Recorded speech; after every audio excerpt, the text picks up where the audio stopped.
KVIC study point से जुड़े होनहार छात्रों, आज हम कक्षा 12 हिंदी विषय को लेकर उपस्थित हैं। शीर्षक है मैथिली शरण गुप्त द्वारा रचित साकेत से संकलित अंश गीत नामक शीर्षक, जिसका 2 छंद हम लोग पहले पढ़ चुके हैं।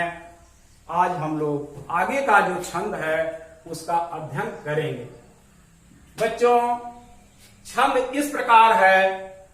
मुझे फूल मत मारो, मैं अबला बाला वियोगिनी, कुछ तो दया विचारो।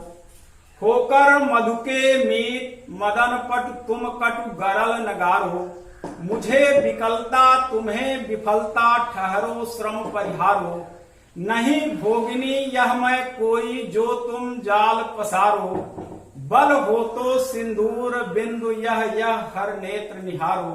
रूप दर्प कंदर्प तुम्हें तो मेरे पति परवारो। लो यह मेरी चरण धूल उस रति के सिर पर धारो। बच्चों, छंद इस प्रकार रहा। छंद का शब्दार्थ यहां लिख दिया गया है। शब्द इधर हैं और कठिन शब्दों के अर्थ इधर हैं, इसे आप देख लेंगे। बाकी जो कठिन शब्द शेष हैं उनको हम बता दे रहे हैं। अबला माने युवती, अबला स्त्री, बाला युवती, वियोगिनी जिसका प्रियतम दूर हो, परदेश हो। मधु बसंत ऋतु, मीत मित्र, मदन कामदेव, पट माने चतुर्या कुशल, कट माने कड़वा, गरल माने विष, गारना माने निचोड़ना या उड़ेलना। विकलता व्याकुलता, विफलता असफलता, ठहरो रुको, श्रम माने थकान, परिहार माने दूर करो, त्याग करो। भोगनी भोग विलास में लिप्त रहने वाली। जाल पसारो, अपना असर मेरे ऊपर डालो। हर नेत्र भगवान शिव का नेत्र। रूप सौंदर्य दर्प, अभिमान अहंकार, कंदर्प कामदेव। रति कामदेव की पत्नी का नाम है। बच्चों, तो शब्दार्थ इस प्रकार रहा। संदर्भ के क्रम में पहले हम लोग जान चुके हैं, संदर्भ तो पूर्ववत है, लेकिन थोड़ा देख लीजिए कि प्रस्तुत गीत काव्यांजलि के गीत नामक शीर्षक से जो मैथिली शरण गुप्त के साकेत से संकलित है, इसमें कवि ने एक वियोगिनी उर्मिला, उसका प्रियतम वनवासी है और वह वियोग की दशा में है। वसंत ऋतु का आगमन हो रहा है और वसंत ऋतु का मोहक वातावरण उसे बहुत दुखी कर रहा है। बच्चों, वसंत ऋतु का कार्य होता है खुशियां या उल्लास देना, लेकिन आप लोगों ने पहले भी पढ़ा है, संयोगावस्था में वालाओं को, युवतियों को जो चीजें सुखद अनुभूति प्रदान करती हैं, वियोग की दशा में वही वस्तुएं उनके लिए दुख का कारण बनती हैं। आपने 11वीं कक्षा में सूरदास का जो पढ़ा है, राधा गोपिकाओं का जो भ्रमर गीत में विरह का वर्णन पढ़ा है, वह इस प्रकार है। कृष्ण से जब गोपिकाएं तथा राधा अलग हो जाती हैं तो उनको वही चीजें जो कृष्ण के साथ रहने पर सुखद अनुभूति प्रदान करती थी, वही अब इस समय दुख का कारण बनी हुई है। वहां पर सूरदास ने लिखा था, बिनु गोपाल बैरिन भय कुंजय। कृष्ण के अभाव में वही लताएं, जब कृष्ण गोकुल में थे तब वही लताएं उन्हें अच्छी मित्र की भांति लगती थी, सुख प्रदान करती थी। कहा है आगे उन्होंने, तब वह लता लगत तन शीतल, अब भई विषम ज्वाल की पुंजे। तब वे लताएं शरीर को शीतलता प्रदान करती थी जब उनका प्रियतम उनके साथ था, लेकिन आज वही विषम ज्वाला का पुंज, दाहक पुंज लग रही है। आगे फिर उसी क्रम में उन्होंने लिखा है, पवन पान घनसार सजीवन दधिसुत किरण भानु भय भुंजय। पवन वायु का कार्य होता है शीतलता प्रदान करना, पान जल का भी कार्य होता है शीतलता प्रदान करना, घनसार कपूर एक पदार्थ होता है जिसका भी कार्य होता है शीतलता प्रदान करना, सजीवन संजीवनी जीवनदायिनी शक्ति देने वाली, प्राण शक्ति देने वाली, संजीवनी शक्ति देने वाली, जीवन को सुखद और आनंद की अनुभूति कराने वाली संजीवनी भी दाहक लग रही है। और दधिसुत किरण चंद्रमा की किरणें जो प्रियतम के पास रहने पर उसे शीतलता प्रदान करती थी, अब वह चंद्रमा की किरणें भानु भई सूर्य की किरणों की तरह दाहक लग रही है। तो वही बसंत ऋतु जो सामान्य संयोगियों को सुखद स्थिति में लाता, सुख प्रदान करता है, वही उस वियोगिनी उर्मिला को वह वसंत ऋतु दुख प्रदान कर रहा है। इसलिए वह फटकार रही है, बसंत ऋतु से कह रही है। और उस समय वियोगिनी को काम वासना, प्रियतम के अभाव में वह वियोगिनी है, इसलिए काम भावना उसे पीड़ित कर रही है। तो कह रही है कि मुझे फूल मत मारो, फूल मत मारो। बच्चों बार बार शब्द आया है, यहां पर मदन शब्द आया है और कंदर्प आया है। तो इन शब्दों का अर्थ सबका कामदेव होता है। तो कामदेव के बारे में थोड़ी सी जानकारी हम लोग ले लेते हैं। अथर्ववेद के अनुसार कामदेव देवताओं तथा पितरों से भी प्राचीन माना जाता है। यह अनुपम सौंदर्यशाली तथा कोमल भी है, किंतु इसे कोई परास्त नहीं कर सकता, यह अपराजेय है। इसलिए और इसका बाण जैसे विष बुझे बाण इसके हथियार नहीं है, लोहे का धनुष इसकी धनुष नहीं है, इसका रथ बहुत पुष्ट मजबूत रथ नहीं है, इसकी ध्वजा में मछली की आकृति बनी होती है। कामदेव गन्ने के धनुष और पुष्प के बाणों को लेकर चलता है, तोते के रथ पर सवार होकर के चलता है, लेकिन युद्ध में इसे या इसकी मार से इसकी मारक क्षमता इतनी है, बड़े बड़े योगियों जतियों सन्यासियों को यह युद्ध में परास्त कर देता है, या अपनी अदृश्य शक्ति के द्वारा, ऐसी भावनाओं के द्वारा वह उसे पराजित कर देता है। इससे कोई एक बार इस कामदेव ने भगवान शिव की समाधि को भी भंग करने का प्रयास किया था। उसी समय भगवान शिव ने अपना तीसरा नेत्र खोला और इसको भस्म कर दिया। तभी से यह अनंग हो गया। अनंग होते हुए, बिना अंगों का, बिना शरीर के होते हुए भी यह सर्वशक्तिमान है, सबको पराजित से कोई पार नहीं पाता, यह अपराजेय है। बच्चों इसके बाण क्या है जिससे यह प्रहार करता है? विष बुझे बाणों से नहीं प्रहार करता, पुष्प के बाणों से प्रहार करता है। पुष्पों में कितनी सुकुमारता और कोमलता होती है, लेकिन वह योगियों यतियों सन्यासियों को परास्त कर देता है, समाधि भंग कर देता है। इसके बाण हैं नीलकमल, मल्लिका, चंपक, आम्रमौर। और बच्चों इसके क्रम में हम लोग देख रहे हैं, वियोगिनी उर्मिला कह रही है, कामदेव को ललकार रही है, फटकार रही है, वह कह रही है मैं कोई साधारण भोग विलास में लिप्त रहने वाली स्त्री नहीं हूं, इसलिए मुझे फूल मत मारो। हे कामदेव, तुम मुझे अपने पुष्प बाणों से मेरे ऊपर प्रहार मत करो। पुष्प बाण इसके क्या क्या है? नीलकमल, मल्लिका, चंपक और आम्रमौर तथा शीरीष सुमन।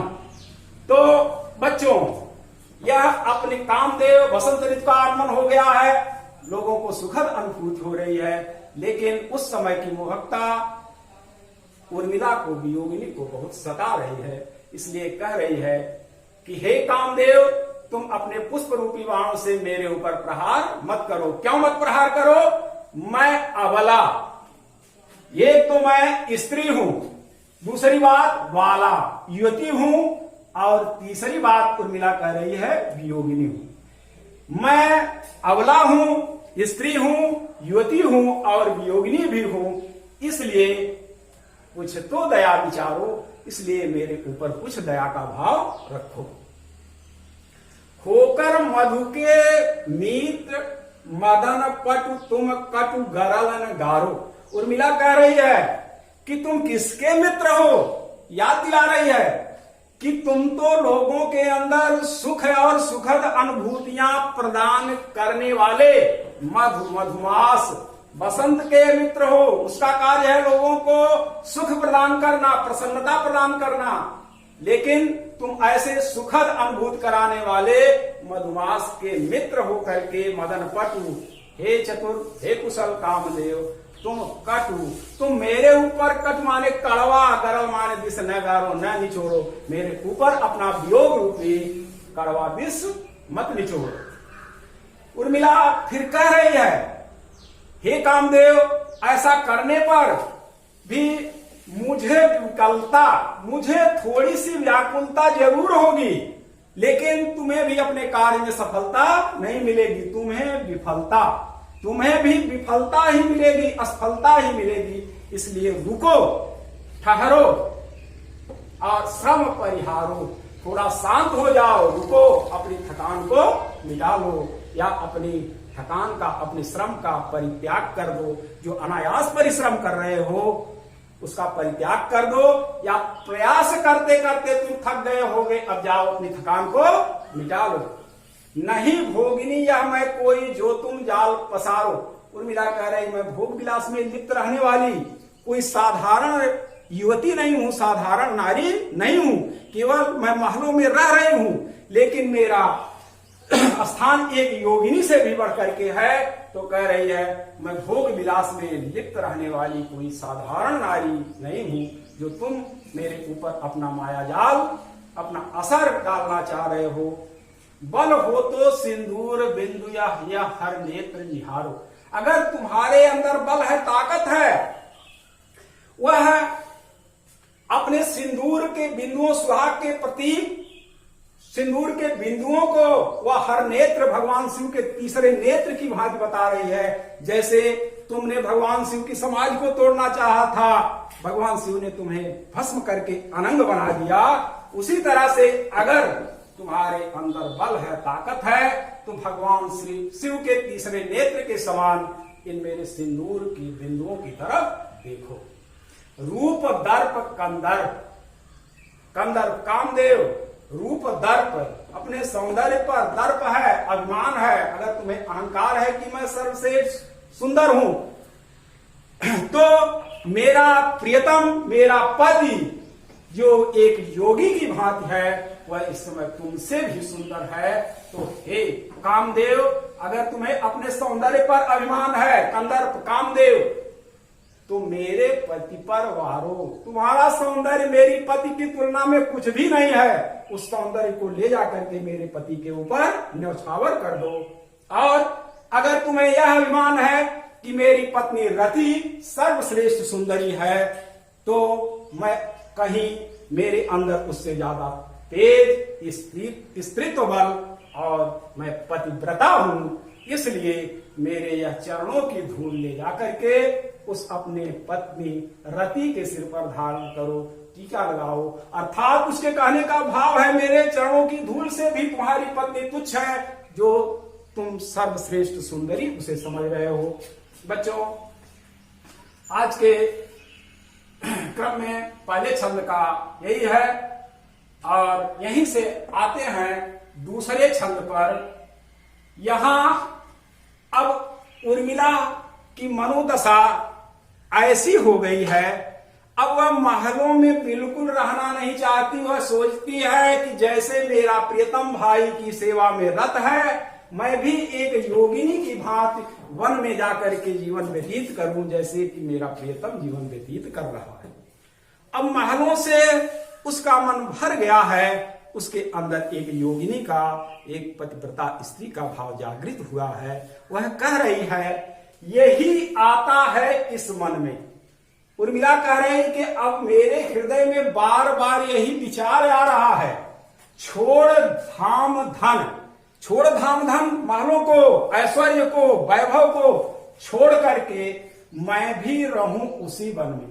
प्रियतम जिस वन में निवास कर रहे हैं उसी वन में जाकर के मैं भी अपना निवास करूं।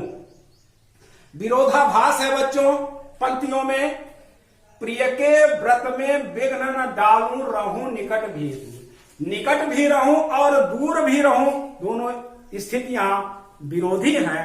इसलिए कुल मिलाकर प्रिय के व्रत में, वहां वन में जाकर के मैं वनवासी रूप में उसी वन में रहूं। प्रियतम का दर्शन तो होता रहे किंतु उनसे मिलन की पीड़ा बनी रहे। जिस साधन के लिए, जिस कर्म के लिए वह गए हैं उस कर्म में मैं बाधा न बनूं। इसलिए मैं प्रिय के व्रत में, प्रियतम ने जो भाई की सेवा का व्रत लिया है उसमें मैं बाधा न डालूं, विघ्न न उपस्थित करूं, वहां समीप रह करके भी उनसे दूर रहूं, वन में ही, क्योंकि उनका दर्शन होता रहे और मिलन से दूरी बनी रहे, व्यथा रहे। उनके मिलन की व्यथा हमारे जीवन में हमेशा बनी रहे, पर साथ साथ ही समाधान भरपूर, लेकिन समाधान भरपूर, व्यथा भी रहे समाधान भी। उर्मिला के कहने का आशय है कि वहां पर वन में रहूंगी तो प्रियतम का दर्शन होता रहेगा और उनसे मिलन की व्यथा उसी तरह से पूर्ववत बनी रहे।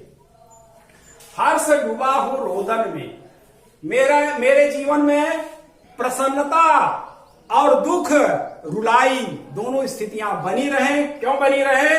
क्योंकि उनके दर्शन की प्रसन्नता में और वियोग के दुख में मेरा जीवन इसी तरह से डूबा रहे। यही बार बार बात मेरे मन में आती है। उर्मिला प्रियतम के दर्शन के लिए व्याकुल है, कहती है जब झुरमुटों की ओट से जिस मार्ग से वो जाए तो अपने प्रियतम का मैं दर्शन कर लूं, और उनका स्पर्श करने के लिए जिस मार्ग से निकल जाए और उसी मार्ग पर उनके पद चिन्हों पर, चरण चिन्हों पर लेट करके उनके स्पर्श का सुख भी प्राप्त करूं। तो इसका कहने का आशय है बीच बीच में उन्हें देख लूं मैं झुरमुट की ओट, वृक्षों की लताओं के ओट से, आड़ से, झुरमुटों की आड़ से, कुंजों के बीच से मैं प्रियतम का दर्शन कर लूं, और जब वे जिस मार्ग से जा रहे हैं उससे निकल जाए तब मैं, जब वे निकल जाए तब लेटूं। जब जिस मार्ग से वो जा रहे हों उनके निकल जाने के बाद उनके पद चिन्हों पर, उनके चरण धूल के ऊपर मैं लेट लगा करके, अर्थात लेट करके उनसे मिलन का, उनके स्पर्श का सुख प्राप्त करूं। रहे रत रहे वे निज साधन में, यही आता है इस मन में। जिस कार्य के लिए मेरे प्रियतम गए हैं, जिस व्रत, जिस साधन के लिए भाई की सेवा का व्रत लेकर के गए हैं, उसमें मैं विघ्न न डालूं, वह सदा सदा अपनी भाई की सेवा में, अपने साधन में लगे रहें। बार बार यही बात मन में आती है। और अंत में उर्मिला का जीवन इस सांसारिकता से उब जा रहा है, कह रहा सांसारिक जीव माया के बंधन में पड़ा हुआ है। वह जाते जाते एक संदेश देना चाह रही है सांसारिक जीव को, कह रही है जाती जाती गाती गाती कह जाऊं यह बात। इस संसार से जाती जाती अंत में मैं एक बात कह करके जाऊं। क्या कह करके जाऊं? संसार के लोगों से या संदेश दे करके जाऊं कि धन के पीछे जन सांसारिक लोग, हे लोगों, धन के पीछे, ऐश्वर्य और वैभव के पीछे जगती में, इस संसार में उचित नहीं उत्पात, अधिक उपद्रव अच्छा नहीं है। क्योंकि यह सब जो उसके जीवन में वियोग आया, भाई उसके प्रियतम को वन भेजा गया, यह सब केवल ऐश्वर्य वैभव और स्वार्थ के कारण हुआ। तो मीरा कहती है सांसारिक लोगों को मैं जाते जाते यह संदेश देना चाहती हूं कि हे सांसारिक लोगों, इस संसार में धन के पीछे, ऐश्वर्य और वैभव के पीछे ज्यादा उपद्रव ठीक नहीं है। प्रेम की ही जय जीवन में, यही आता है इस मन में। इस संसार में हमेशा प्रेम की ही विजय होती है और किसी चीज की विजय नहीं होती, धन ऐश्वर्य वैभव की विजय नहीं होती। इसलिए यही संदेश देना चाहती हूं, बार बार यही बात उसके मन में आती है। बच्चों, काव्य सौंदर्य के क्रम में वियोग श्रृंगार हमने पढ़ा ही है। और रस वियोग श्रृंगार है। छंद, गीत या प्रगीत छंद हम लोगों ने पहले पढ़ा है। शब्द शक्ति लक्षणा और व्यंजना है। भाषा साहित्यिक खड़ी बोली, ऊपर में गुण माधुर्य है और निचले वाले में बच्चों रस कुछ शांत दिखाई दे रहा है। और यहाँ पर थोड़ा सा गुण प्रसाद का अंश लेकर के भी दिखाई दे रहा है। इसमें भी छंद गीत या प्रगीत छंद है। बच्चों, आज के पठन पाठन का क्रम बस इतना ही है और मैथिली शरण गुप्त का गीत शीर्षक भी आज समाप्त हो रहा है। अब अगले अंक में हम पुनः मिलेंगे। आपको जो पढ़ाया लिखाया जा रहा है उसका रिवीजन आप अवश्य करते रहें। धन्यवाद।